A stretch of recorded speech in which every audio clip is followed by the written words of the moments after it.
하나님의 말씀 함께 보겠습니다. 사도행전 26장 1절에서 18절까지의 말씀입니다. 신약성경 232쪽쯤에 있습니다. 신약성경 232쪽쯤에 있는 사도행전 26장 1절에서 18절까지의 말씀 한 절씩 교독하고 마지막 절 함께 읽겠습니다.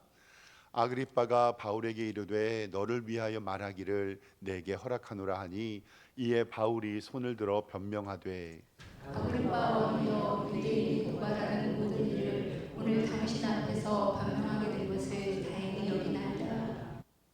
특히 당신의 유대인의 모든 풍속과 문제를 아심이니이다. 그러므로 내 말을 너그러이 들으시기를 바라나이다. 내가 처음부터 내 민족과 더불어 예루살렘에서 젊었을 때 생활한 상황을 유대인이 다 아는 바라. 일찍부터 나를 알았으니 그들이 증언하려 하면 내가 우리 종교의 가장 엄한 팔을 따라 바리새인의 생활을 하였다 할 것이라.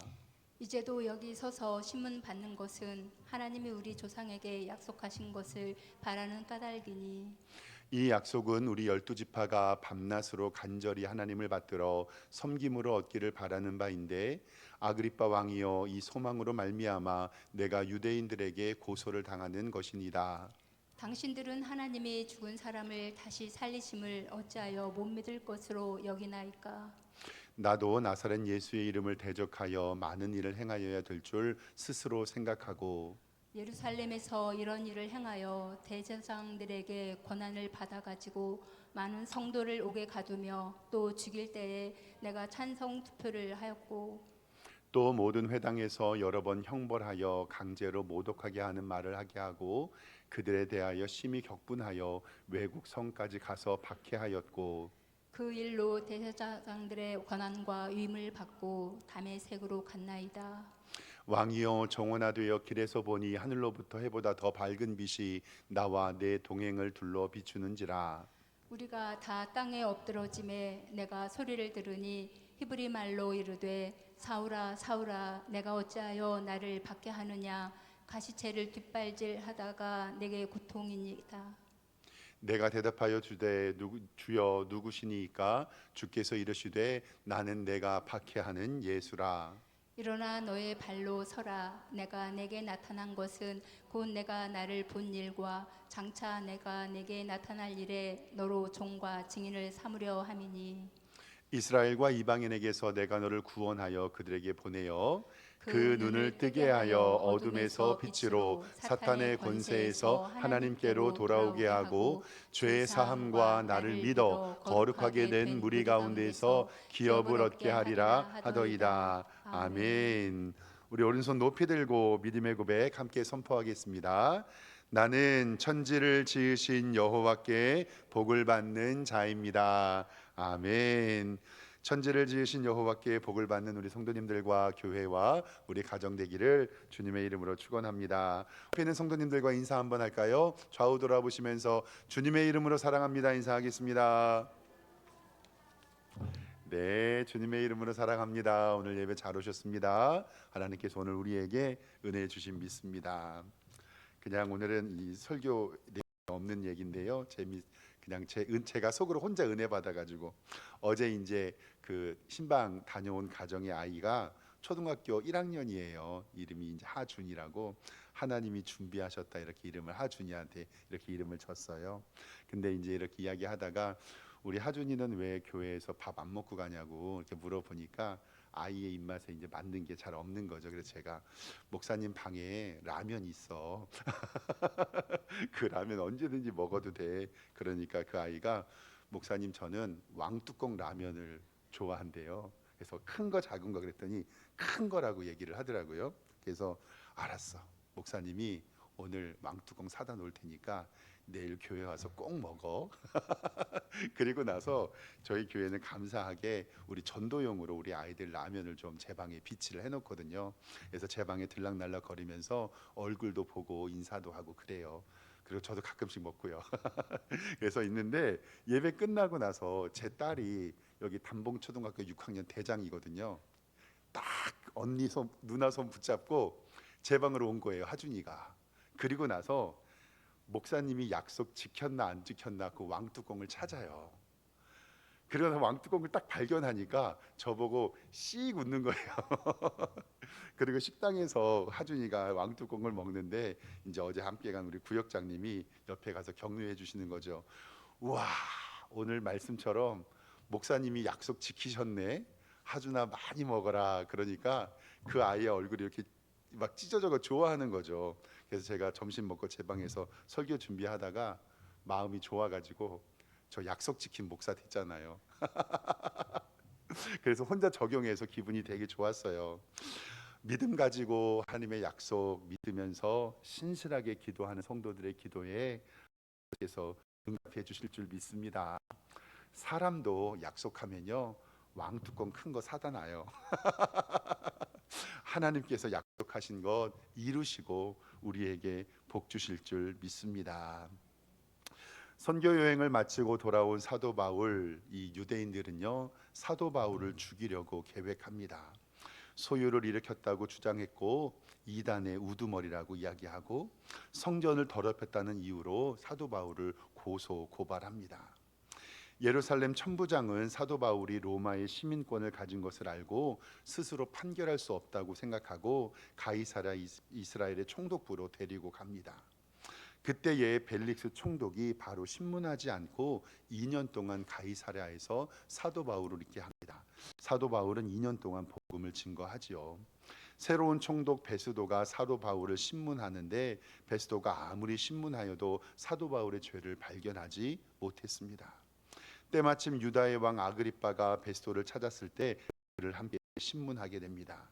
그때 베스도는 사도 바울이 고소된 이유를 저가 예수란 사람이 죽었다가 살아났다 주장하는 것을 하면서 예수님이 부활하신 것을 주장한다라고 이야기하면서 성경의 진리를 선포합니다. 사도 바울은 계속해서 공권력의 도움으로 하나님의 아들 예수 그리스도의 복음을 선포하게 되고 이제는 아그리빠 왕과 그의 신하들 앞에 서게 됩니다. 이건 역시 신분의 과정이지만 사도 바울은 하나님 앞에 복음을 증거하게 됩니다. 성경을 사도행전을 쭉 살펴보면 아시겠지만 사도 바울은요 총 5번의 설교할 기회를 얻습니다. 첫 번째 22장에서 군대에게 체포되었을 때 유대인에게 설교하고요. 23장에 사내들은 공의회에서 설교하게 되고요. 24장에 벨릭스 총독 앞에서 설교하게 되고 25장에서 신임 총독인 베스도 앞에서 설교하게 되고 오늘 26장에 아그리빠 왕 앞에서 설교하게 되는 것을 봅니다. 신문과 변론의 과정을 통해서 하나님의 뜻이 하나님의 복음이 증거되는 것을 봅니다. 오늘 말씀은 아그리빠 왕 앞에서 하나님의 복음을 증거하는 바울의 모습입니다. 오늘 성경 26장 1절에서 3절까지의 말씀을 좀 함께 보겠습니다. 보세요. 아그리빠가 바로 유대의 왕이죠. 바울에게 이르되 너를 위하여 말하기를 내게 허락하노라 하니 이에 바울이 손을 들어 변명하되 아그리빠 왕이여 유대인의 고발하는 모든 일을 오늘 당신들 앞에서 변명하게 된 것을 다행히 여깁니다.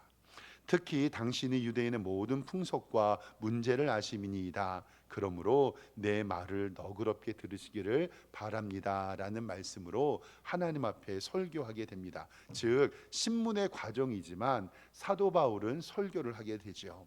오늘 말씀은 이 사도 바울이 설교하는 모습을 통해서 3가지 은혜 함께 나눠보도록 하겠습니다. 첫 번째로는 예수님 없는 종교적 열심은 헛된 것이다 라고 사도 바울은 알려줍니다. 예수님 없는 종교적 열심은 헛된 것뿐입니다. 우리의 사역과 우리의 헌신과 우리의 봉사와 우리의 섬김은 예수님 안에서만 이루어져야 합니다.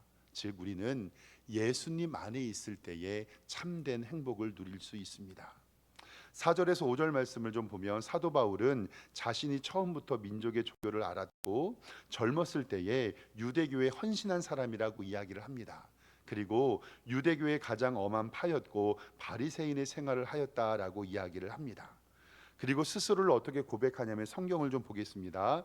26장 9절 말씀에 사도 바울이 옛날에 어떻게 살았냐면 나도 나사렛 예수의 이름을 대적하여 많은 일을 행하여 될 줄 스스로 생각했다. 예루살렘에서 이런 일을 행하여 대제사장들에게 권한을 받아가지고 많은 성도를 옥에 가두고 또 죽일 때에 내가 찬성 투표를 하였습니다. 또 모든 회당에서 여러 번 형벌을 강제로 모독하는 말을 하게 하고 그들에 대하여 심히 격분하고 외국 성에까지 가서 박해하였습니다. 그 일로 대제사장들의 권한과 위임을 받고 다메섹으로 갔습니다라고 자신의 삶을 이야기를 합니다. 또한 빌립보서 3장 6절 말씀에 나는 율법으로 흠이 없었던 자라고 고백을 합니다.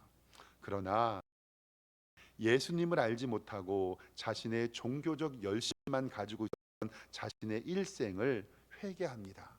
자기 자신이 죄인 중에 죄인이라고 괴수라고 고백하며 예수님 앞에서 회방자, 핍박자였음을 성경을 계속 설명합니다. 즉 열심히 사는 것과 바른 방향으로 가는 것은 다르다는 것을 성경은 이야기합니다. 사랑하는 먼저 우리 성도님들과 여러분들의 가족이 참된 믿음 안에서 진리 안에서 예수님을 만나고 바른 믿음 가지시기를 주님의 이름으로 축원합니다. 오늘 말씀을 준비하면서 공감되는 책 제목이 있었는데요. 사진 잠깐 보여주시면 읽어보지는 않았어요. 근데 책 제목이 너무 재밌고 마음에 뭉클해서 보세요. 인생은 속도가 아니라 뭐다고요? 방향이다. 읽어보진 않은 나중에 읽어보려고 그래요. 그리고 삶은 속도가 아니라 방향이다라는 이 글이 생각이 났어요.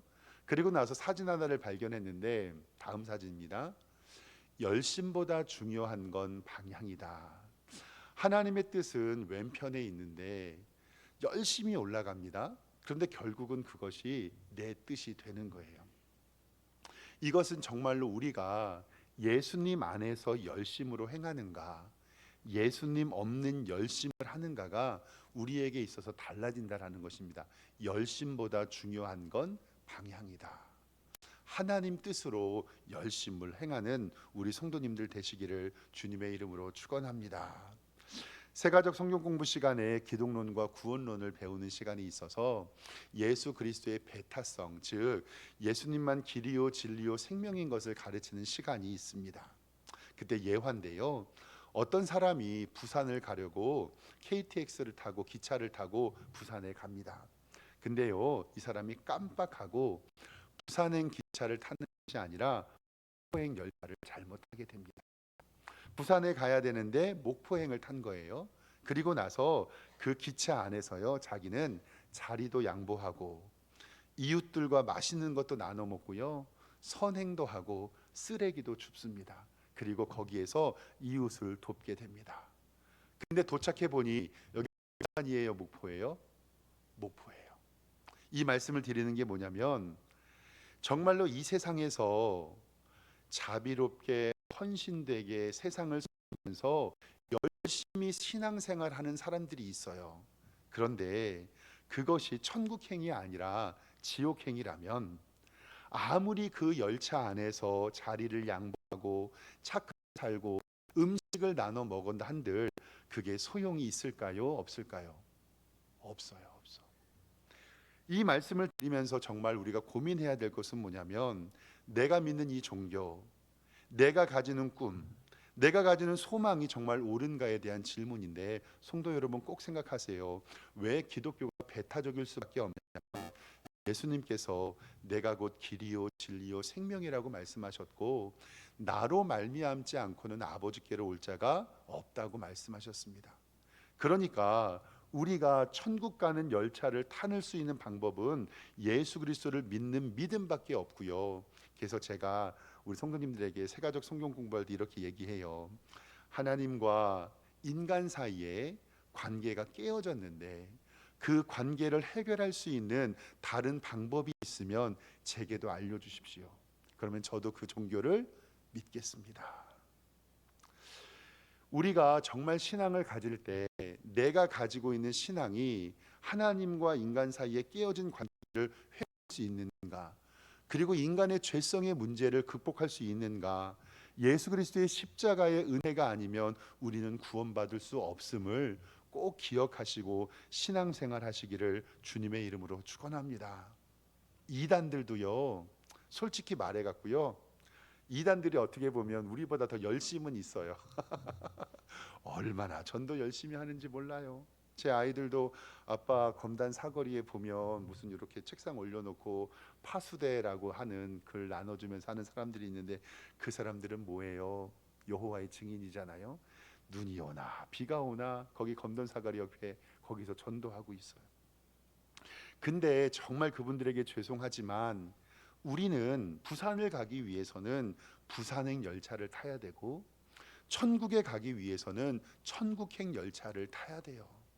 부산을 간다고 하고 목포행 열차 타가지고 거기에서 자리 양보하고 음식 나눠 먹고 선행하고 쓰레기 주워봤자 소용이 있습니까? 없습니까? 없습니다.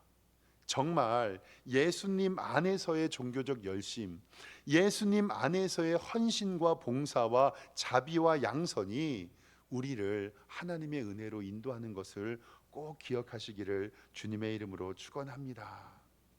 또한 예수님을 믿는 우리들도 하나님과 내 뜻을 구분할 줄 알아야 됩니다. 나는 열심히 하는데 그것 때문에 하나님의 교회와 공동체가 그리고 우리의 주변이 망치게 되는 경우도 있습니다. 바울의 이전에 사울도 그랬습니다.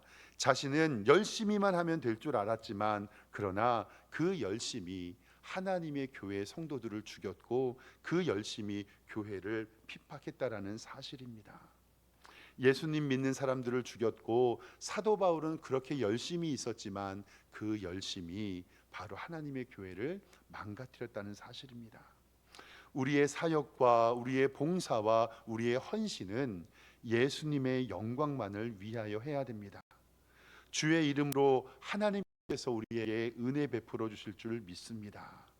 사람이 높아지거나 내가 높아지거나 하나님의 영광이 아니라 나의 열심이 있다면 사랑하는 성도 여러분, 하나님의 뜻만 높아지기를 반드시 기도해야 됩니다. 사도 바울은 로마서 10장 2절 말씀을 통해서 우리에게 이렇게 이야기합니다. 로마에 편지를 보내는데요. 내가 증언하는데 그들이 하나님께 열심은 있으나 올바른 지식을 따르는 것이 아니다라고 얘기를 해요. 하나님의 의를 모르고 자기의 의를 세우려고 힘써 하나님의 의에 복종하지 아니하였다라는 말씀을 통해서 하나님의 교회 안에 열심도 중요하지만 방향성을 잘 잡으라고 우리에게 이야기합니다. 즉 방향이 설정되지 않는 열심은 하나님의 교회를 망가뜨릴 수 있다라는 사실입니다. 그래서 잠언 3장 5절 말씀에는 우리에게 이렇게 말씀합니다. 너는 마음을 다하고 여호와를 신뢰하고 내 명철을 의지하지 말아라. 그리고 너는 범사의 그를 인정해라. 그리하면 내 길을 지도하시리라. 스스로 지혜롭게 여기지 말지어다 여호와를 경외하며 악에서 떠날지라라는 말씀을 통해서 하나님을 바라보고 하나님을 신뢰할 때 하나님께서 우리에게 은혜 베풀어 주심을 이야기를 합니다.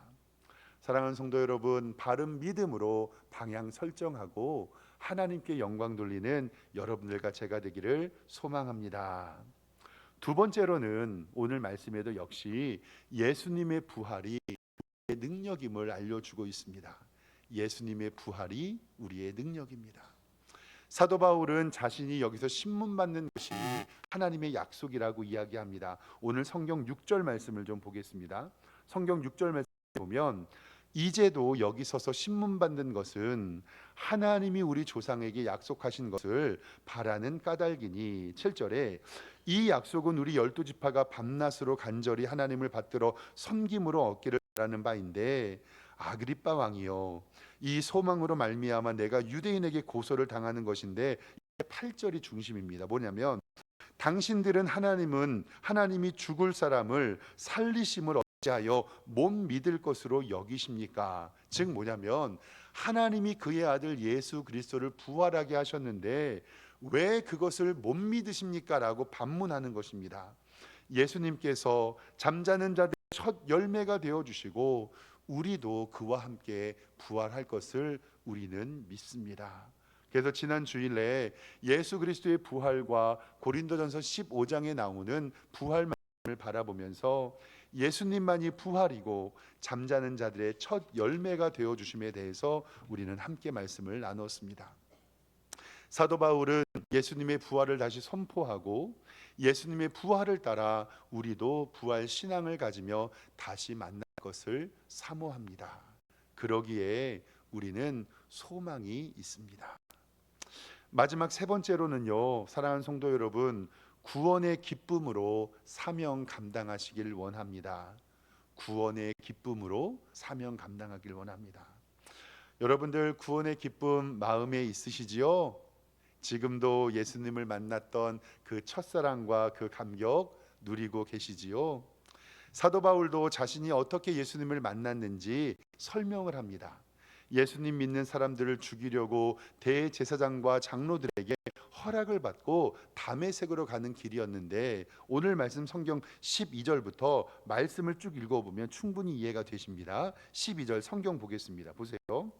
그 일로 대사장들의 권한과 위임을 받고 다메섹으로 갔습니다. 즉 예수님 믿는 사람을 죽이러 간 거예요.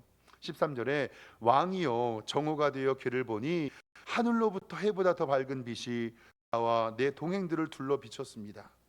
우리가 다 땅에 엎드려졌고 내가 소리를 들으니 히브리 말로 이르되 사울아 사울아 내가 어찌하여 나를 박해하느냐 가시초의 뒷발질 하기가 내게 고생이라. 이 가시채라는 것은 끝이 뾰족한 소먹는 막대기를 이야기하는데 이 뒷발질하면서 두렵고 떠는 것을 이야기하죠.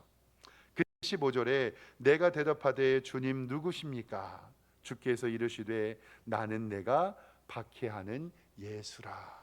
눈이 멀고 아나니아를 만나게 되는 과정은 생략이 되었지만 그리고 나서 예수님께서는 사도 바울에게 사명을 주십니다. 그 사명이 16절에 이렇게 나오는데요. 16절에 일어나 너의 발로 서라. 내가 내게 나타난 것은 곧 내가 나를 본 일과 장차 내게 나타난 일에 너로 종과 증인을 삼으려 함이니 아멘. 사도 바울에게 종과 증인이 되라고 말씀합니다. 그리고 18절에 그 눈을 뜨게 하여 어둠에서 빛으로 사탄의 권세에서 하나님께 돌아오게 하고 죄사함과 나를 믿어 거룩하게 된 무리 가운데 기업을 얻게 하려 함이라. 즉 하나님께서는 사도 바울을 이방인의 사도로 부르심을 우리에게 말씀하고 있습니다. 그리고 어둠에서 빛으로 사탄에서 하나님으로 죄 사함에서 거룩함으로, 그리고 오늘 말씀 18절에 나와 있는 거룩하게 된 무리 가운데 서서 기업이 되게 하시리라. 이 말씀은 하나님의 교회를 이야기합니다. 즉 16절에 우리를 종과 증인으로 부르시고 17절에 우리를 이방인을 위한 사도 선교사로 부르시고 마지막 19절 18절에 어두움에서 빛으로 사탄에서 하나님으로 죄사함에서 거룩함을 바뀌어주는 기업, 즉 하나님의 교회를 세워주심을 우리에게 말씀합니다. 그러니까 사랑하는 성도 여러분, 우리가 종과 증인으로 살아가야 하며 하나님의 교회가 선교사를 파송해야 하고 하나님의 교회가 어둠에서 빛으로 사탄에서 하나님으로 죄사함에서 거룩함을 이기는 성도들의 공동체가 되어야 됨을 우리에게 말씀하고 있습니다. 우리 교회가 이러한 복된 교회 될 수 있도록 기도해 주시기를 소망합니다. 성경개혁 제가 늘 말씀드립니다. 사도행전은 사도들이 다니면서 전도한 이야기인데 사도들이 다니면서 전도할 때 선교를 했거든요. 선교는 뭐 세우는 거라고요? 교회 세우는 거. 교회는 무엇 하는 거라고요? 선교하는 거다. 그러니까 우리의 목회는 선교 중심이 되어야 하고 우리의 선교는 목회 중심이 되어야 할 줄 믿습니다. 우리 교회가 선교사 파송하고 선교사들을 마음껏 후원하고 기도해 주는 교회가 될 수 있도록 기도해 주십시오. 정말 하나님의 복음을 증거하는 복된 교회, 이방인을 품는 복된 교회, 어둠에서 빛으로 사탄에서 하나님으로 죄사함을 통하여 거룩하게 내는 복된 기업이 될 때 하나님께서 우리에게 은혜 베풀어 주실 줄 믿습니다. 하나님께서 오늘 우리에게 세 가지 말씀해 주셨습니다. 첫 번째, 예수님 없는 종교적 열심은 다 헛된 것이다. 두 번째, 예수님의 부활이 우리의 능력이 된다. 세 번째, 구원의 기쁨으로 선교의 사명 감당할 때 하나님께서 우리에게 복과 은혜 주실 줄 믿습니다. 기도하겠습니다. 하나님 아버지, 은혜와 사랑에 감사합니다. 사도 바울이 아그리빠 왕 앞에서 귀한 설교의 말씀을 증거합니다. 우리를 종과 증인으로 부르시고 하나님의 교회가 이방인을 위하여 선교할 수 있도록 부르시고 우리 교회가 어둠에서 빛으로 사탄에서 하나님을 그리고 죄 사함을 통하여 거룩하게 하는 기업이 되게 하여 주실 줄 믿사오니 주님께서 우리에게 힘과 능력을 베풀어 주시옵소서. 감사드리고 예수 그리스도의 이름으로 기도드리옵나이다. 아멘.